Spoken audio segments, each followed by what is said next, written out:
Bem, amigos baesianos de todo o Brasil, muito bem, estamos aqui iniciando a nossa jornada 2025. Se você está chegando por aqui e ainda não me conhece, eu sou Eduardo Baeza, eu sou seu professor de História, Filosofia e Sociologia aqui da internet. Você está no canal Curso de História Eduardo Baez. Inicialmente, esse canal tinha a pretensão de apenas ser um canal que iria acumular aulas dos cursinhos pré-vestibulares, a mesma programação dos cursinhos pré-vestibulares, para que você pudesse ter acesso a todas elas gratuitamente. E acabou se tornando um canal múltiplo de humanidades, né? História, filosofia e sociologia para Enem, FUVEST, Unicamp, desenvolvendo aí todas essas metodologias. Pois bem, o que nós vamos fazer essa semana toda e a próxima e seguindo aí o máximo que der trabalhando Enem e Paulistas? A cada dia, às 18h30, nesse horário que entramos no ar, você vai receber 4 questões, no caso agora do Enem, depois será da FUVEST, da Unesp, da Unicamp, fazendo o que nós chamamos de engenharia reversa. O que é isso? Nós vamos pegar a questão e a partir dela nós vamos de trás para frente entender como ela foi montada e quais são os conteúdos ali presentes. E você vai ver que, primeiro, quem se prepara para o Enem não se prepara para a FUVEST, não se prepara para a Unicamp, não se prepara para a Unesp. E quem se prepara para as paulistas não se prepara para o Enem. É necessário, então, encontrar um meio comum aos dois. Nesse caso, vamos ver o Enem primeiro, tá bom?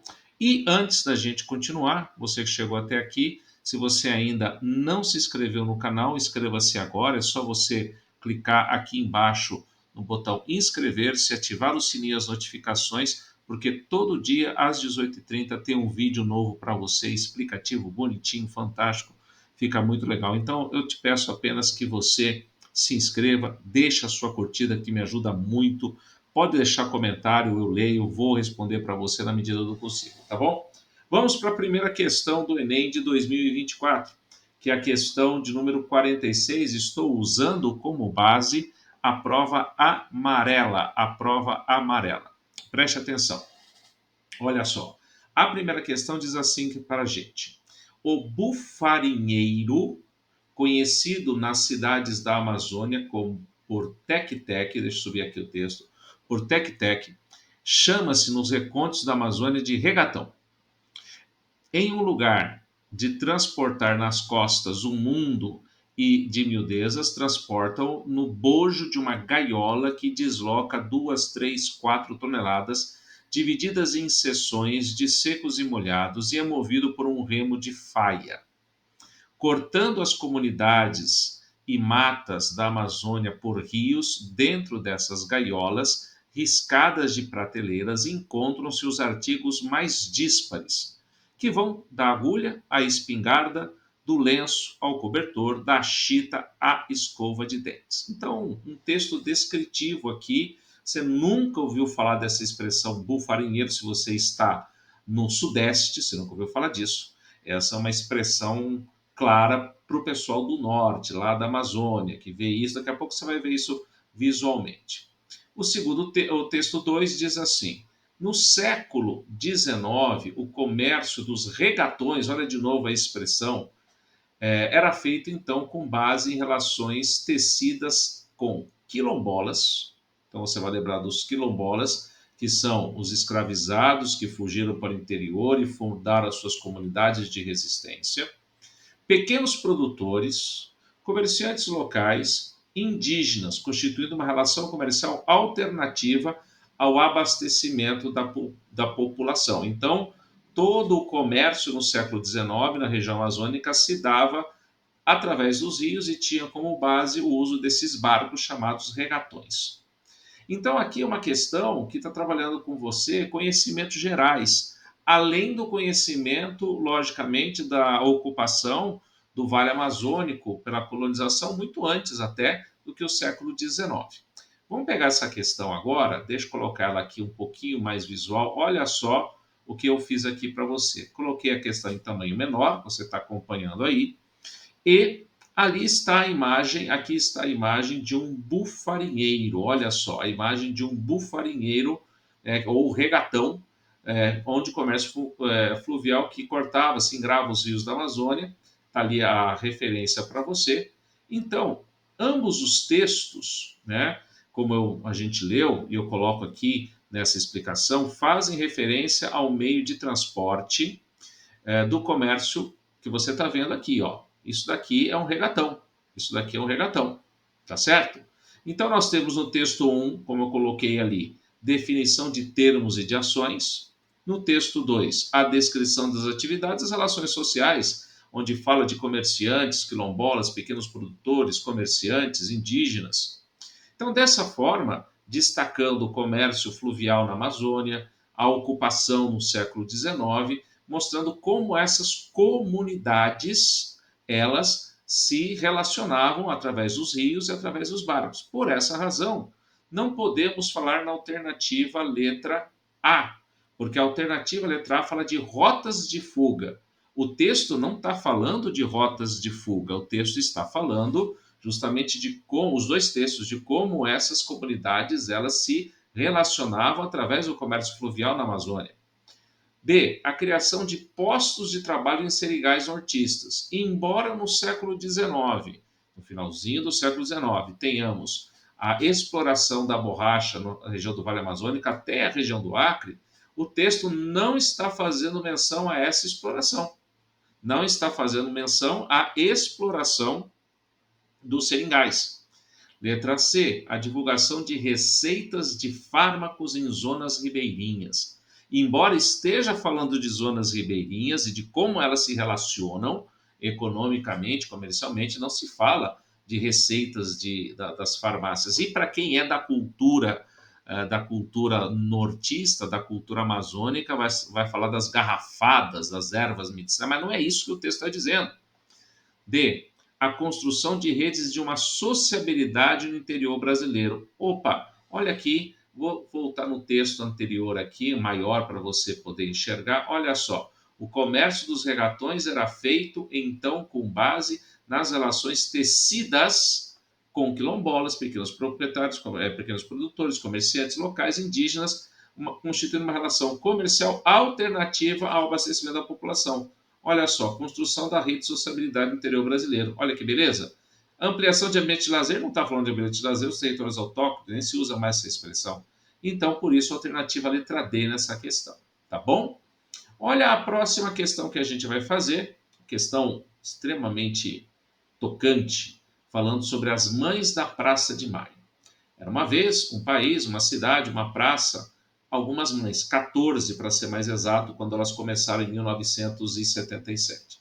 Las Madres de la Plaza de Mayo, silenciosas, com lenços brancos, inicialmente eram fraldas com o nome bordado do filho que havia desaparecido.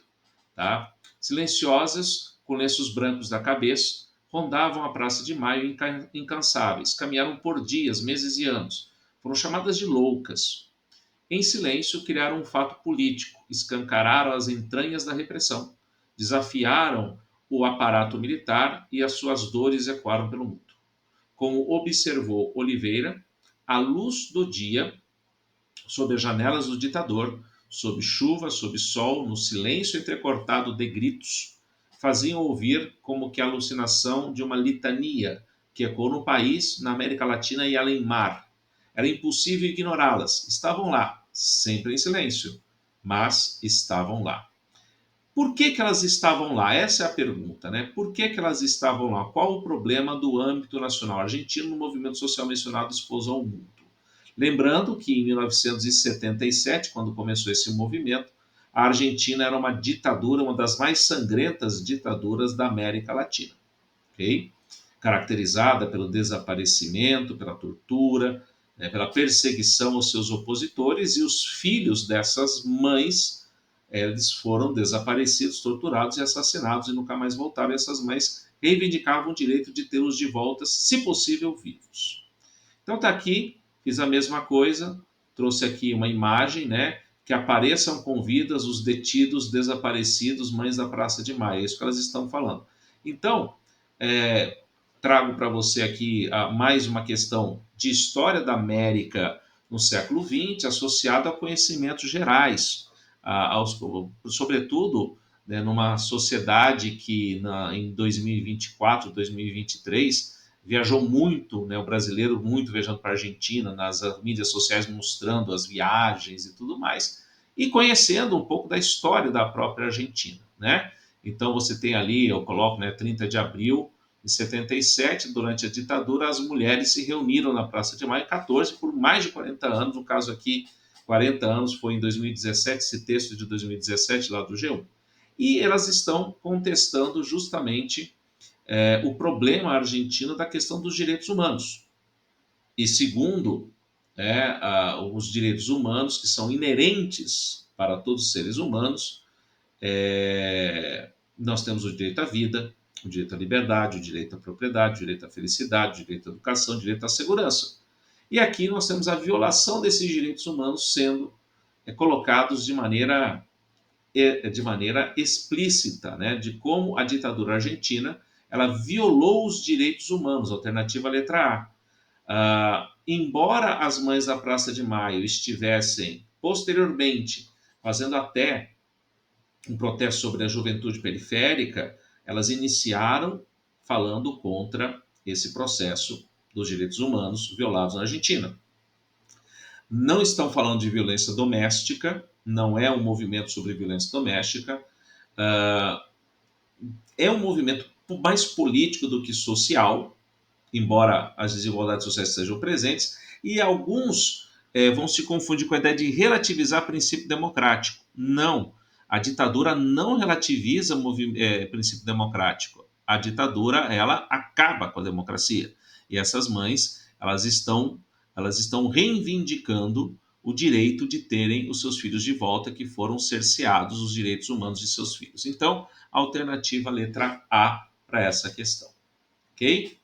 A próxima questão de hoje é um texto, são dois textos, um texto falando sobre a Chiquinha Gonzaga, outro texto também fala dela, mas de outras ações. Veja, neta de uma escravizada alforriada, Chiquinha Gonzaga foi uma das primeiras mulheres a se destacar na música popular brasileira. Ela morreu em 1935.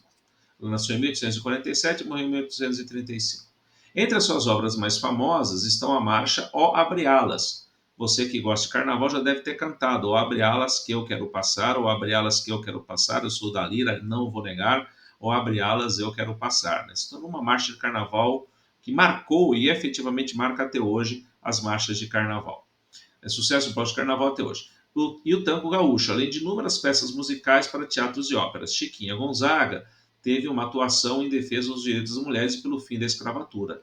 Ela viveu justamente no ano, fortemente, todo o processo de abolição da escravatura da década de 1880, pós-guerra do Paraguai, atuou diretamente na sociedade de mulheres que angariavam fundos para conseguir alforrias e, em 1867, né, você tem uma peça chamada Gonzaga, que não é Chiquinha Gonzaga, não é ela, que tem como seus núcleos dramáticos dois escravizados, pais e filhas, separados há muitos anos. Castro Alves escreve talvez o maior conjunto de poemas anti-escravistas do romantismo brasileiro, publicados em 1883 no livro Os Escravos, 12 anos após a sua morte, e os textos Vozes da África e Navio Negreiro, por exemplo, publicados em folhetos já em 1878, tiveram uma enorme repercussão desde a sua circulação, a ponto de Afrânio Coutinho, importante crítico brasileiro, afirmar ter sido Castro Alves, no que diz respeito à poesia anti-escravista, os primeiros que o Brasil ouviu.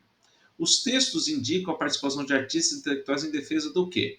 Em ambos os casos, né, tiveram uma forte participação no movimento abolicionista. Olha aqui a Chiquinha Gonzaga. Então, o texto 1 fala sobre a origem dela, o texto 2, a atuação de ambos no movimento abolicionista, lembrando que o movimento abolicionista ele teve, na realidade, dois movimentos no Brasil. Né? Aquele movimento mais da aristocracia, que visava não ter prejuízo com a abolição da escravidão por leis inócuas, e o movimento mais popular, digamos assim, da qual Chiquinha Gonzaga, Castro Alves fizeram parte, denunciando os malefícios e a crueldade da escravidão no contexto brasileiro e lutando para que houvesse de fato um processo de abolição dessa escravidão que culminou em 1888 com a Lei Áurea. Okay? Então, é a alternativa que fala de movimento abolicionista, que é a alternativa letra C. Não pode ser integralismo, Por que não pode? Deixa eu voltar aqui em cima para ficar melhor para você. Não pode ser integralismo, porque integralismo é um fenômeno da década de 1930 no Brasil. Literatura realista é mais ou menos do período, mas não está se falando de literatura nos dois textos. Política indigenista, não há nenhum tipo de menção à questão indígena aqui, e o nacionalismo e desenvolvimentismo também a partir da década de 1930, com a Era Vargas. Então, é um movimento abolicionista, letra C de cebola. E a última questão deste nosso encontro é uma questão muito mais de interpretação do que de história. E que se coloca uma data exclusivamente para fazer um recorte, mas não tem importância nenhuma essa data que está colocada ali. Veja só. Tal qual o Exército, não se compreende um efetivo composto apenas de oficiais. Também na saúde pública, os funcionários técnicos graduados necessitam ser assistidos por auxiliares em um número suficiente e com preparo adequado, constituído pelas enfermeiras de saúde pública, educadoras ou visitadoras sanitárias, técnicos de laboratório, inspetores ou guardas, etc., para não falarmos do pessoal burocrático não especializado. Veja, é uma descrição de como deve ser um corpo de saúde. Um texto que é da década de 20, da década de 30, caracterizada de como deve ser organizado esse corpo de saúde em serviço à população. Então, eu coloquei aqui essa imagem mostrando a relação piramidal, que ele está falando ali em cima no próprio texto, veja os técnicos, enfermagens e tudo mais. Então, o texto está descrevendo como deve ser essa organização. É muito mais uma interpretação. Colocar a década de 20 e 30 apenas para fazer o recorte histórico. Não há necessidade dessa datação aqui, porque a pergunta é sobre a caracterização desses sanitaristas atuantes no modelo de hierarquia profissional, que é a letra E de elefante. Não está falando de higienização moral, né? Não está falando de higienização moral, está falando de como deve ser organizado esse grupo. Não está falando de eugenia, que é uma política de seleção de bebês ainda no nascimento. Não está assimilando culturalmente nada, está explicando como deve funcionar e nem fazendo uma hegemonização de identidade. Também não é. É essa hierarquia profissional descrita na questão 54. Ok? Essas são as primeiras 4 questões e observe que isto é o Enem. As próximas questões que eu vou trazer para você amanhã, nos próximos vídeos, serão de outras universidades para você começar a fazer a comparação. E aí você vai ver que, primeiro, de novo, quem se prepara para o Enem não se prepara para as paulistas. Quem se prepara para as paulistas não se prepara para o Enem. Para isso, você precisa ter uma preparação específica. E para isso, eu estou montando e vou divulgar para você em breve, vai sair para você no nosso curso de História e Humanidades, diretamente relacionado para cada uma dessas universidades, desses sistemas, né, do Enem, da Unicamp, da FUVEST, da Unesp, e também um modelo em que a gente possa juntar tudo. Mas fique esperto, continua com a gente aqui, porque nos próximos dias a gente vai fazer essas comparações todas, tá bom? Eu sou Eduardo Baez, que bom que você chegou até aqui. Se você chegou até o final, comenta aí regatão, põe regatão no final para eu saber que você assistiu tudo. E me acompanha nas redes sociais, você me acha no Instagram, no Eduardo Baez Oficial, você me acha no TikTok, no Eduardo Baez Oficial também, ok? Aguardo você por lá, não deixe de se inscrever, não deixe de colocar aí um joinha que me ajuda bastante. E no próximo vídeo a gente vai trazer para você a FUVEST, para você já poder comparar com o Enem que está por aqui, tá bom? Um grande abraço, até o próximo vídeo. Fiquem com Deus. Tchau. Bem, amigos.